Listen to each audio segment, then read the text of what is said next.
ایک بار نہیں، کئی بار بے بسی محسوس کی، کئی بار بہت بڑے کام کر گزرے لوگوں کے. میں نام لے دیتا ہوں. باپ آیا رو رہا تھا میرے فارم ہاؤس بیلی پور والے کہ میرا بیٹا جی اتنے مارکس سے رہ گیا ہے، میں غریب آدمی ہوں، میں نے اپنا آخری ایکڑ بیچ کے اس کو پڑھایا اس کو MBBS میں admission.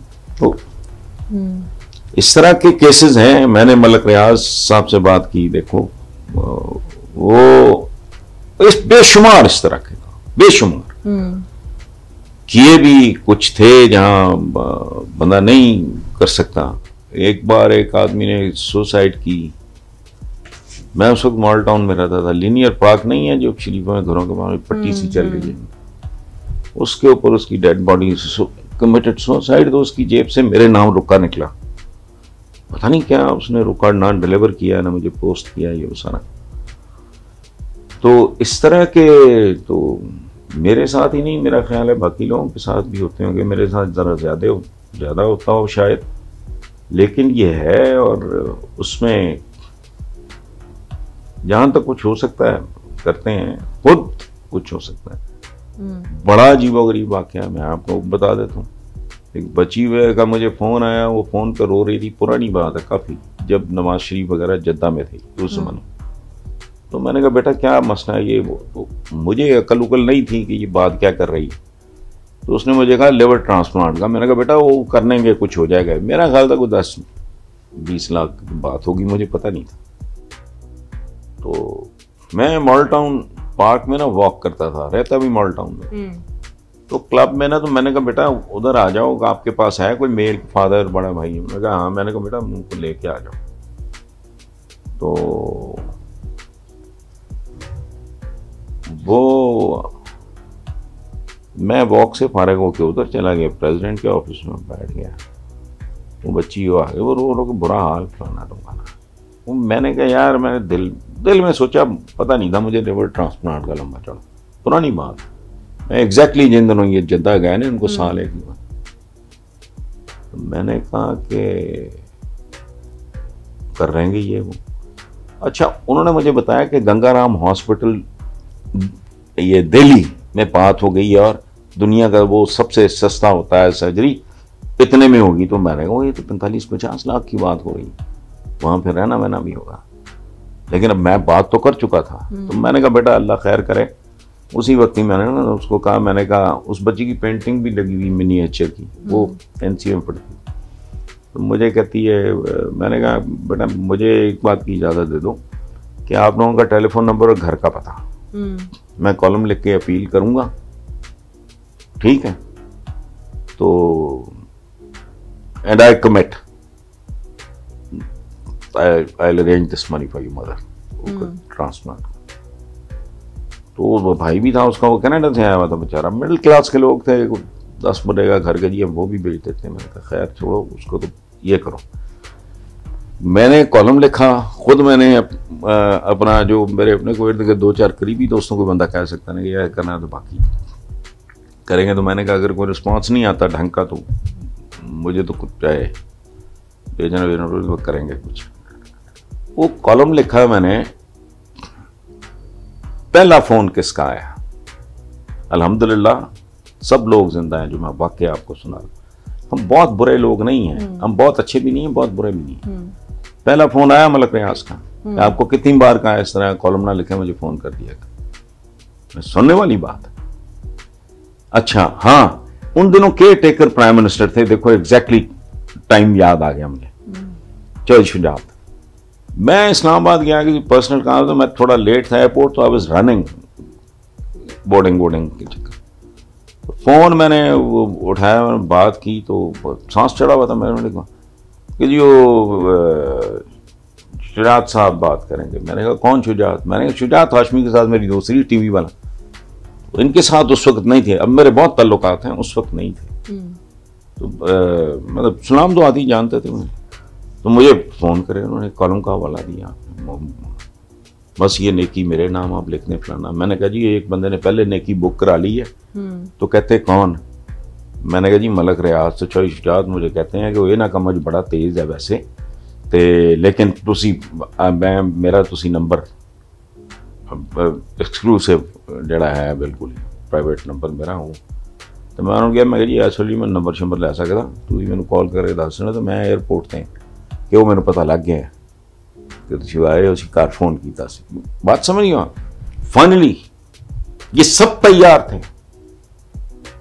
I was forced by Nawaz Sharif,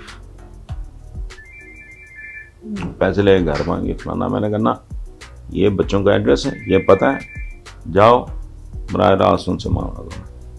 and did that. Unfortunately वो खातून बच नहीं सकी, ऑपरेशन से पहले उनकी डेथ हो गई, but Nawaz Sharif arranged everything. Doctor सोन था वो बंदा जिसने सर्जरी करनी थी, उसको भी नवाज शरीफ जानते थे। ये अपना जब इन्होंने बनाया था ना ये हॉस्पिटल, उस चक्कर में उनसे भी राब्ता हुआ होगा। तो हाँ, मेरे से बात हुई, उन्होंने कहा मैं जानता हूँ, अब हम अरेंज कर लेंगे सारा कुछ। ये हो सकता। देखें अब ये वो आपने बात कहाँ से की थी, कहाँ से निकलेगी, तो मैंने इसलिए बताया कि हमारा माशरा बुरा इसलिए है कि इसमें बुराई मेजॉरिटी में आ गई। ये नहीं कि अच्छे लोग मर गए सारे, समझ गए ना। एक खूबसूरत माशरा होता है जहां खूबसूरती 50% से ज्यादा हो, 60, 70, 80, बदसूरती 20, 25, 30% रह जाए। इधर चूंकि 90% बदसूरती है, तो एज पर आए अक्सर लोग अब इस तरह की नेकियां करते हैं, मलिक रियाज साहब भी हैं, और अगर मियां नवाज शरीफ साहब भी करते होंगे। अब एक और कॉन्सेप्ट भी है, और हमारी जो इस वक्त रूलिंग पार्टी है वो बड़ा इसका भी जिक्र करती है कि अगर मियां नवाज शरीफ के पास पैसा है तो वो चोरी का पैसा है, लॉन्ड्रिंग का पैसा है, वो इस काम के लिए खर्च कर रहे हैं। मलिक रियाज साहब का नाम भी बड़ा जुड़ा रहा, वो भी इस काम के लिए खर्च कर रहे हैं। तो क्या वो पैसा हलाल हुआ जो इस काम के लिए खर्च करते हैं और फिर इसी को पॉइंट स्कोरिंग बना लेते हैं? देखो, ये डिपेंड करता है। रॉबिन हुडिज्म सुना ना, अमीरों को लूटना, सुल्ताना डाकू लेजेंड है डाकू, ठीक है। इसी रॉबिन हुड क्या है तो डाकू। करता क्या था, वो अमीरों को लूट के गरीबों को देता था। अब अगर आप बहुत से गरीबों को लूट के चंद गरीबों को करें, that's one way of looking at it. और एक चीज है खास सिचुएशन में, मसलन मैं डूबते हुए बच्चे से, if I know how to swim, अगर मुझे स्विमिंग आती, मैं डूबते हुए बच्चे से ये तो नहीं पूछूंगा कि तेरा मजहब क्या है, और तो नहीं। अच्छा, और अगर एक बस्ता बे का बदमाश है, वो एक नी जर्क रिएक्शन के नतीजे में, ठीक है, वो किसी बच्चे को गाड़ी के नीचे आने से बचाने के लिए अपनी टांग तोड़वा लेता है, तो मैं उसको ये कह के कंडेम कर दूं कि तुम तो बस्ता बे के बदमाश हो। And then there are so many people, वो कहते हैं ना, behind every fortune there is a crime, although now this is a very very stupid sentence. Bill Gates की फॉर्च्यून के पीछे ये तब के जुमले हैं जब ये टेक्नोलॉजी साइंस इस तरह का कहानी नहीं थी। अब तो एक बंदा चाहे ओवरनाइट करोड़पति हो सकता है, ये पुराने जमाने की बात है। आजकल ये मकाना जुमला है, इसको कोट नहीं करना चाहिए। तो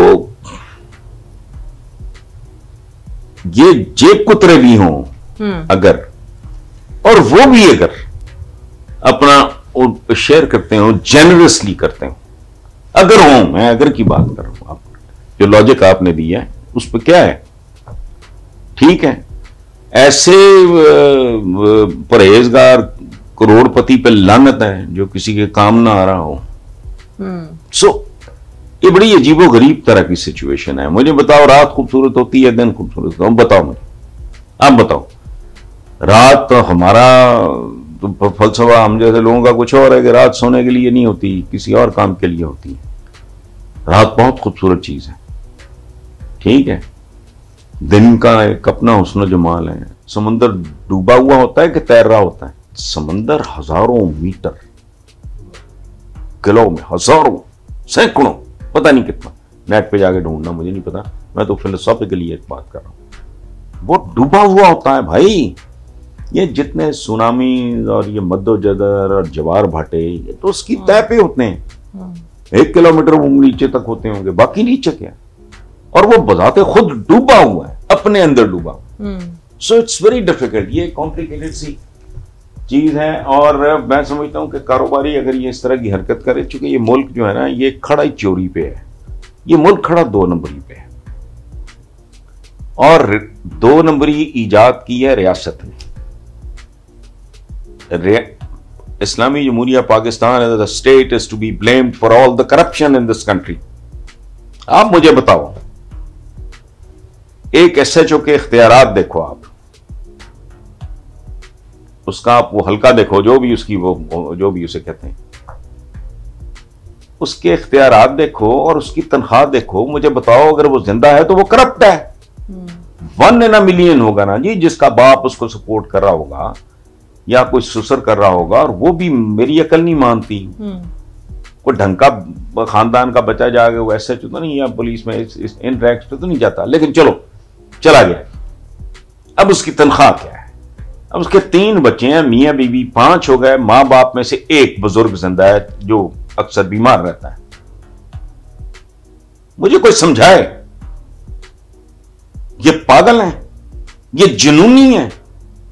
एक फूड इंस्पेक्टर, पिछले मिसालें देखो ना, चंद हफ्ते पहले 35 करोड़ कैश, और 35 करोड़ कैश रकम बड़ी नहीं है, घर से निकलना। औकात क्या थी उसकी? 16 ग्रेड। यानी कि हमारे खमीर में आपको लगता है? खमीर नहीं, आपकी रियासत, आपकी रियासत ने करप्शन ईजाद की और फिर उसको प्रमोट किया। एक कस्टम इंस्पेक्टर की क्या औकात है? वो कैसे हाई प्रोफाइल स्कूलों में बच्चे पढ़ा रहे? तुम अंधे हो। ये LDA में क्लार्क्स तक, उनके मामूली जूनियर क्लार्क्स जो हैं, वो आजकल पता नहीं मुझे होंडा वो होना, ये उठाए कितने की आती हैं पता नहीं, 20, 25, 30 लाख की होती होंगी, ठीक। और जूनियर क्लार्क्स गाड़ियों पे आते हैं, अंधे हैं ये। कॉन्ट्रडिक्शन है बहुत भयानक। फिर कारोबारियों को उठा के गाली देना मैं भी दे लेता हूं, बड़ा आसान काम है भाई। मुझे एक बात बताओ, मैं एम अ बिजनेसमैन, मैं तो आई एम नॉट, मैं मिसाल दे रहा हूं। मैंने साल का देना है 10 करोड़ टैक्स, जेन्युइन मेरा बनता है, और 20 करोड़ तो सियासत के, रियासत के कुत्ते खा जाते हैं, फंक्शनरीज। ये फलाना इंस्पेक्टर है, ये लेबर इंस्पेक्टर है, ये मतलब 100 किस्म का इंस्पेक्टर है जो कुत्तों की तरह बोटियां नोच रहा है। यानी जिसने 10 करोड़ साल का इनकम टैक्स देना है, वो 20 तो इनको खिला रहा है। वो 10 में से 5 चोरी करके 5 फिर आपको दे रहा है, यानी उसको पड़ गया 25। आप कह रहे हो वो चोर है। बहुत शुक्रिया हसन निसार साहब, बहुत ही अच्छा लगा आपसे डिस्कशन करके।